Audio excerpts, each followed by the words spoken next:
আমি এরপরে বলবো, আমার যেটা বলার, খুব অত্যাচার হচ্ছে। স্বরাষ্ট্র মন্ত্রকের নির্দেশে আসাম, গুজরাট, মহারাষ্ট্র, রাজস্থান, উত্তরপ্রদেশ, ওড়িশা এবং দিল্লি শাসিত ডাবল ইঞ্জিন সরকার, মানে যেগুলো বিজেপির সরকার আছে, এখানে বাংলার যারা মানুষ আছেন, যারা কাজ করতে গেছেন দীর্ঘ 20 বছর ধরে, 25 বছর ধরে, আমাদের সময় নয়, কেউ 6 সালে গেছে, কেউ 7 সালে গেছে, কেউ 8 সালে গেছে, তাদের রেশন কার্ড আছে, তাদের আধার কার্ড আছে, তাদের জমির পাট্টা আছে, কিন্তু তা সত্ত্বেও জোর করে তাদের ডিটেনশন ক্যাম্পে আটকে রাখা হচ্ছে এবং তাদের থানায় থানায় নিয়ে গিয়ে ঘোরানো হচ্ছে।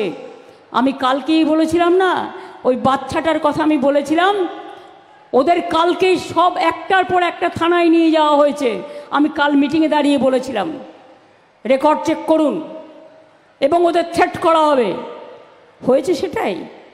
এরপর আমরা চাইব তারা ফিরে আসুক, আমরা চাইব ফিরে আসুক। বাদ বাকিটা কে মিথ্যে বলছে আর কে সত্য বলছে সে তো সত্যি কথাই প্রমাণিত হয়ে যাবে। গুরগাঁওতে, হরিয়ানায় 10টা ডিটেনশন ক্যাম্প করেছে। আসামে লক্ষ লক্ষ মানুষকে ডিটেনশন ক্যাম্পে রেখে দিয়েছে। আপনাদের মনে আছে যখন এনআরসি হয়েছিল, 17 লক্ষর মতো ভোটার লিস্ট থেকে নাম বাদ দিয়ে দিয়েছিল, তাদের ডিটেনশন ক্যাম্পে রেখেছিল, তাড়িয়ে দিয়েছিল। তার মধ্যে 7 লক্ষ হিন্দুও ছিল, মুসলমানও ছিল, শিখও ছিল, খ্রিস্টানও ছিল, নেপালিও ছিল। মনে রাখবেন, ভুলে যাবেন না।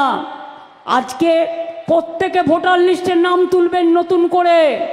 নতুন করে ভোটার লিস্ট তোলার নামে এনআরসি চালু করার ব্যবস্থা করা হচ্ছে। মনে রাখবেন, বাংলায় আমরা একজনও ভোটার লিস্টের নাম তুলতে যেন বাদ না রাখি, এটা জেনুইন ভোটারদের মাথায় রাখতে হবে। কেউ বাদ দিলে প্রতিবাদ করবেন, বিএলওকে বলবেন যে কেন বাদ গেল, জবাব দাও। আমি জেনুইন ভোটার, আমার ভোট বাদ গেলে আমি কিন্তু ছেড়ে কথা বলবো না। এটা আমার সাংবিধানিক অধিকার, আমার গণতান্ত্রিক অধিকার। ছাত্রছাত্রীরা যারা 18 বছরে পদার্পণ করবেন, তাদের সকলের ভোটে নাম তুলতে হবে। এটা আপনার রক্ষা কবচ। সংখ্যালঘু ভাই বোনেরা যারা বাইরে কাজ করেন, শুধু ঈদে আসলে হবে না, ভোটার লিস্টে নামটা তুলতে হবে ভালো করে, এবং এখানে এসে থাকার চেষ্টা করুন। যদি অন্য মানুষ দুটো খেতে পায়, আপনারাও পাবেন। মতুয়াদের ওপর অত্যাচার হয়েছে, রাজবংশীদের ওপর অত্যাচার হয়েছে, শীল পরিবারের ওপর অত্যাচার হয়েছে। আসাম গভর্নমেন্ট নোটিশ পাঠাচ্ছে বাংলার মানুষকে, লজ্জা করে না? এদের জানাই ধিক্কার, ধিক্কার, ধিক্কার। কোনো কথা ছোট করে বলতে চাই না।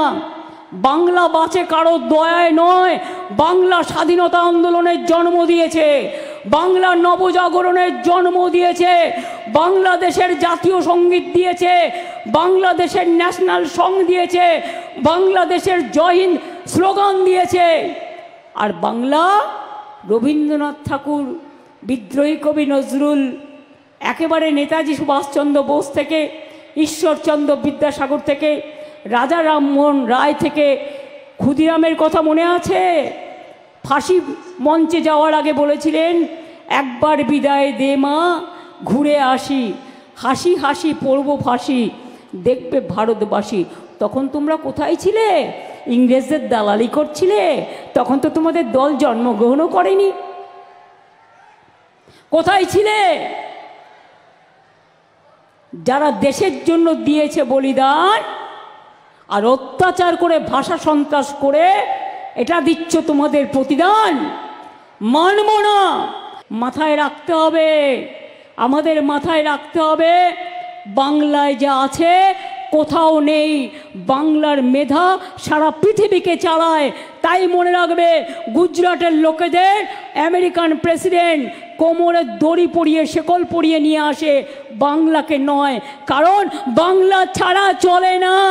বাংলার ছেলেমেয়েরাই আজ হার্ভার্ড বলুন, আজকে কেমব্রিজ বলুন, আজকে অক্সফোর্ড বলুন, আজকে কুইন মেরি বলুন, আজকে কলম্বিয়া বলুন, আজকে শিকাগো বলুন, আজকে নাসা বলুন, আজকে ভাষা বলুন, বাংলা সবার থেকে এগিয়ে।